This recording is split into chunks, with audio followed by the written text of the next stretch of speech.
మీకు నాకు దగ్గర 69 సంవత్సరాలు వచ్చాయి, 70 ఏళ్ళు వస్తాయి, ఫిబ్రవరి వస్తాయి. రేపటి తెలంగాణ మీది, భవిష్యత్తు మీది, యువకులు మీరు దీన్ని మీరు పాలించుకునేది మీరే, నడిపించుకునేది మీరే.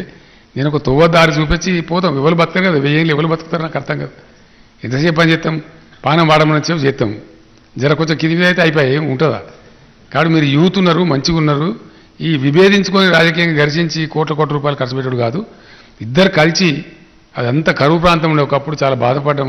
ఆలేరు ఏరియా కానీ భువనగిరి ఏరియా కానీ ఇలా మంచిగా ఉంది, బ్రహ్మాండంగా ఇద్దరు కలిసి బాగు చేయమని అంటే నా మాట గౌరవించి వారు వచ్చిండ్రు. వారు వెంట మీరందరూ వచ్చిండ్రు. నేను మరొక్కసారి మీకు హృదయపూర్వకమైన స్వాగతం తెలియజేస్తా ఉన్నా. మీరందరూ తన మీద ప్రేమతో వచ్చింది కాబట్టి ఆయనకే రాజకీయ భవిష్యత్తు గురించి ఇప్పుడు నాది జిమ్మెదారి, ఇంకెవరు జిమ్మెదారు ఉండదు. నేను ఒకసారి ఒక మాట చెప్పినా అంటే నా ప్రాణం పోయినా సరే వెనకపోయేది ఉండదు. ఒక మాట అన్నామంటే అక్కడ నాగార్జున సార్లో ఎలక్షన్ జరుగుతూ ఉంటే ఆ భగత నోముల నరసింహయ్య గారి కొడుకు వాళ్ళ నాయన చచ్చిపోయాడు. ఆయన కాకుండా వేరే వాళ్ళకి ఇస్తే బాగుండే అధికారం ఉంటుంది, పిల్లగాడు ఉన్నాడు, అడ్వకేట్ ఉన్నాడు అని చెప్తే అక్కడ కోటిరెడ్డి గారిని ఇంకోలేడు అన్నాడు. నేను మంత్రి గారికి చెప్పిన, ఆయనకు సంజాయించి చెప్పు, నువ్వు ఆయన ఎమ్మెల్సీ చేద్దాము, ఎమ్మెల్యేకి ఈక్వల్గా ఉంటుంది, మంచి గౌరవించుకుందాం అని చెప్తే కోటిరెడ్డిని పిలిచి చెప్పాను. నేను నా మాట గౌరవించి ఆయన సహకారం చేశాడు. ఇమీడియట్గా నెక్స్ట్ వచ్చిన ఎమ్మెల్సీలు ఆయనకు తెలియదు కూడా తెలియదు. నేనే ఫోన్ చేసి పిలిచి మంత్రి గారికి చెప్పి పట్టి చెప్పించి ఎమ్మెల్సీ కూడా చేసుకున్నాం. ఇట్లా ఒకసారి నేను చెప్పినా అంటే దానికి తిరుగుండదు. బ్రహ్మాండంగా ఆయన రాజకీయ భవిష్యత్తు చాలా మంచిగా ఉంటుంది, అన్ని విధాలు బాగుంటుంది. మంచి యువకుడు, ఉత్సాహం ఉంది. శేఖర్ రెడ్డి, అనిల్ రెడ్డి కలిస్తే భస్మం అయిపోతాడు, ఏముంది మిగిలేదు. చాలా అద్భుతంగా పని జరుగుతుంది. భువనగిరి జిల్లా ప్రగతికి చాలా దోహదపడుతుంది. నేను చేసేది నేను చేసిన బీబీనగర్లో ఎయిమ్స్ తీసుకురావడానికి కానీ శేఖర్ నేను చంపుతుండే, ఓకే అది రావాలని పొద్దున్న లేతే లొల్లు పెడుతుండే. అది కూడా తెచ్చుకోగలిగినాం. ఇలా జిల్లా కేంద్రం పెట్టుకున్నాం, చాలా బ్రహ్మాండంగా యాదాద్రి డెవలప్ చేసుకున్నాం. ఇంకా చాలా కావాలి, అయిపోదు. మంచి లీడర్లు ఎప్పుడు రిలాక్స్ కావద్దు, ఇంత చేసినాం కదా అని అనుకోవద్దు. ఇంకా అద్భుతంగా జరగాల్సిన పనులు ఉన్నాయి. ఇప్పుడు బస్వాపూర్తో చాలా లాభం జరుగుతుంది మనకు. అక్కడ 2 నియోజకవర్గాలు, రామన్నపేట కూడా కొంత పోయే ఆస్కారం ఉంటుంది. అట్లా చాలా మంచిగా బాగుపడతాం మనం. ఆ విధంగా ఇద్దరు కలిసి అద్భుతంగా పనిచేయాలని చెప్పి నేను శేఖర్ రెడ్డి గారిని కోరుతా ఉన్నా. శేఖర్ రెడ్డి గారు కూడా పాతోళ్ళు కొత్తోళ్ళని భేదం పట్టుకోవద్దు, అంతా కలిసిపోయి మంచిగా ప్రేమతోని అనిల్ గారిని మీరు గౌరవించి, మిమ్మల్ని అనిల్ గారు గౌరవించి చాలా అద్భుతంగా ఆ ప్రాంతాన్ని అభివృద్ధి చేయాలి.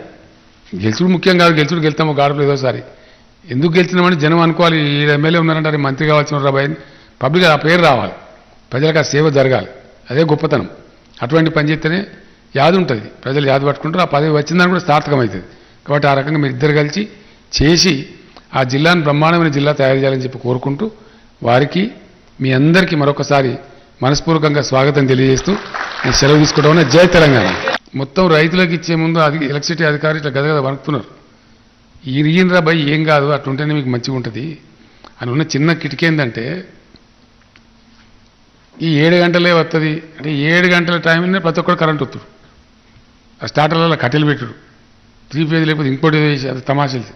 అందరూ ఒకటేసారి పెడితేప్పటికీ ట్రాన్స్ఫార్మర్లు కాలిపోడు, మోటార్లు కాలిపోడు. నేను చెప్పాను మీరు అంతా భయపడే అవసరం లేదా. 24 గంటలు ఉన్నట్టయితే నా ఇష్టంలో నేను పెట్టుకుంటా, ఇంకోటి ఇష్టం ఎవరికి వీళ్ళు బట్టి వాళ్ళు పెట్టుకుంటారు.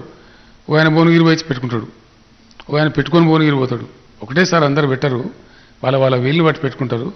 ఉంటుంది అనే భరోసా ఉంటే ఆరాంగా చేసుకుంటారు. మీరు అంత పరిశాన్ కాకుండా చెప్తే ఇచ్చిండ్రు. ఇప్పుడు రైతులంతా ఏం చెప్తున్నారు, 3 గంటలు ఇస్తారంటే 3 గంటలు ఏడవుతారా నాకు అర్థంగా తిడుతున్నారు ఇష్టం వచ్చినట్టు. 24 గంటలు ఉంటే ఎవరికి వీలినట్టు వాడు పెట్టుకుంటాడు, నడుతుంది, బతుకుతాం. కానీ అది ఎట్లా సాధ్యమైందనే మాట వస్తుంది.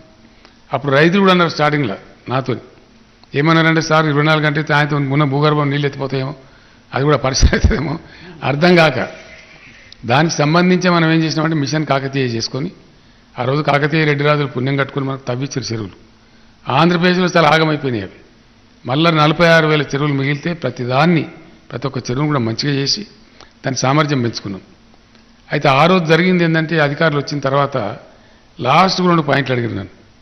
ఇవన్నీ విషయాలు చెప్పి సార్ ఇంకొక 2 చేస్తే తప్పక బాగుంటుంది అంటే ఏంది సార్, మాకు కరెంటు అప్పుడప్పుడు ఇట్లా ఫ్లక్చువేట్ అవుతుంటుంది, అది 50 సైకిల్స్ మీద నడవాలి.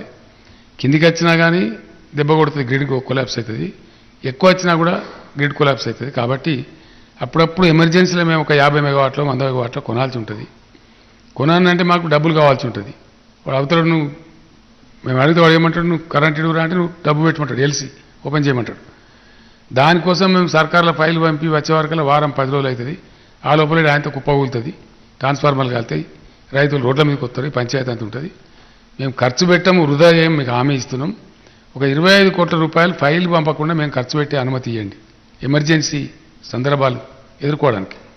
నేను చెప్పిన నాకు కరెంట్ కావాలి, నేను 25 కాదు 35 కోట్లు పెట్టుకో, ఏం ప్రాబ్లం లేదు, పెట్టి సంతోషంగా అని చెప్పాను.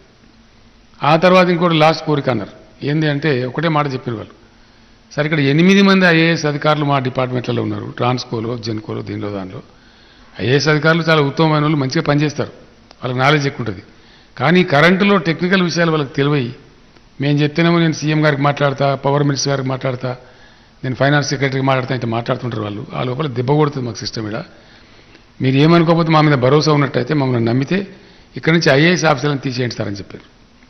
ఇది 9.5 ఏళ్ల కింద నాతో వాళ్ళు చెప్పిన మాట. ఆ రోజు నుంచి ఈ రోజు వరకు సింగిల్ ఐఏఎస్ ఆఫీసర్ కూడా కరెంట్లో లేడు.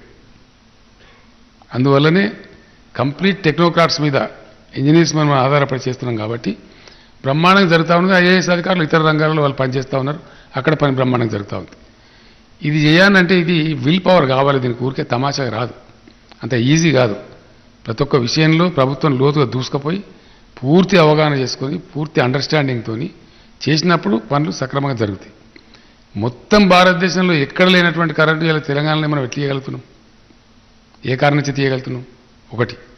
రెండవది, కొంతమంది ఎకానమిస్టులు, ఆర్థిక శాస్త్రవేత్తలు, వీళ్ళు వాళ్ళ భాషలో వాళ్ళు చెప్తారు. వాళ్ళు ఏమంటారంటే ఇంత డబ్బా అనండి వ్యవసాయానికి, మీరు 10,000 రూపాయలు ఎకరానికి రైతు బంధు ఇస్తారు, వాళ్ళని చచ్చిపోతే ఆ డబ్బు కడతారు, బీమా సౌకర్యానికి కరెంటు ఫ్రీగా ఇస్తారు, మళ్ళీ ధాన్యం కొని మళ్ళీ అమ్ముతారు మీరు అనే నుక్సాన్ వస్తుంది. మనం ధాన్యం మనం కొని మన దగ్గర పెట్టుకొని మళ్ళీ ఎఫ్సీఐకో ఇంకోనుకో ఇచ్చేవరకు ఏమైందంటే టైం అవుతుంది, అలా బ్యాంకులో ఇంట్రెస్ట్ మన మీద పడుతుంది ప్రభుత్వం మీద. నిన్న మా రైతుల కోసమే కానీ మా రైతులు ఆగమైపోయి ఉండ్రి, చెట్టుకోడు గుట్టకోడు అయిన ఉండ్రి, భూములు అమ్ముకున్నారు, నాశనం అయిపోయినారు. కాబట్టి అది వాళ్ళు కుదురుకునేదాకా గ్రామీణ ప్రాంతాలు వ్యవసాయం మంచిగా కలకలలాడేదాకా ఒక 10-15 ఏళ్ళు ఇది చెయ్యాలి. ఆ తర్వాత నువ్వు ఇవ్వకున్నా పర్వాలేదు, కానీ ఆ విధంగా చెయ్యాలి ఖచ్చితంగా అని చెప్పి అందరు అధికారులకు ప్రతి ఒక్కరికి సంజాయం చేస్తే ఇవాళ తెలంగాణలో వ్యవసాయం తెల్లబడి ఇప్పుడు కొంచెం రైతుల జేబులో డబ్బులు కనబడతాయి, కొంచెం మంచిగా ఉంటుంది. అర్థం కాని కాదు, అర్థం చేసుకున్నకి ఎట్లయిద్దంటే రైతు దగ్గర మంచిగా పంటలు పడి 4 రూపాయలు ఎక్కువ ఉంటే మార్కెట్లో షావుకారుల గలగలలాడతాయి. ఒక డ్రెస్ కొనుక్కుంటే ఆయన 2 డ్రెస్సులు కొనుక్కుంటాడు, పిల్లల్ని మంచి చదువులు చదివిస్తారు, అన్ని రకాలుగా మళ్ళీ మార్కెట్లోకి వస్తుంది ఆ డబ్బు, రైతు దగ్గర ఆగదు. దాంతో కూడా రాష్ట్రం యొక్క ఆర్థిక అభివృద్ధి జరుగుతుంది. దాన్ని స్పిన్ ఆఫ్ ఎకానమీ అంటారు, బాగా అర్థం చేసుకుంటే అర్థమవుతుంది. అట్లా మన రాష్ట్ర ఆర్థిక పరిస్థితి కూడా ఇలా ఇండియాలో మనం నంబర్ 1 అయినాం తలసరి ఆదాయంలో. ఊరికే ఓలే, ఈ వ్యవసాయంలో పెట్టిన పెట్టుబడి కూడా మనకు రిటర్న్ వచ్చింది, మళ్ళీ రిటర్న్ వస్తూనే ఉన్నది. 80,000 కోట్లు పెట్టి కాళేశ్వరం ప్రాజెక్టు కడితే ఎప్పుడో తీరిపోయింది దాని బాకీ. పంటలు పండేది ఒక్కొక్కసారి పండితే 3 కోట్ల టన్నులు పండుతుంది.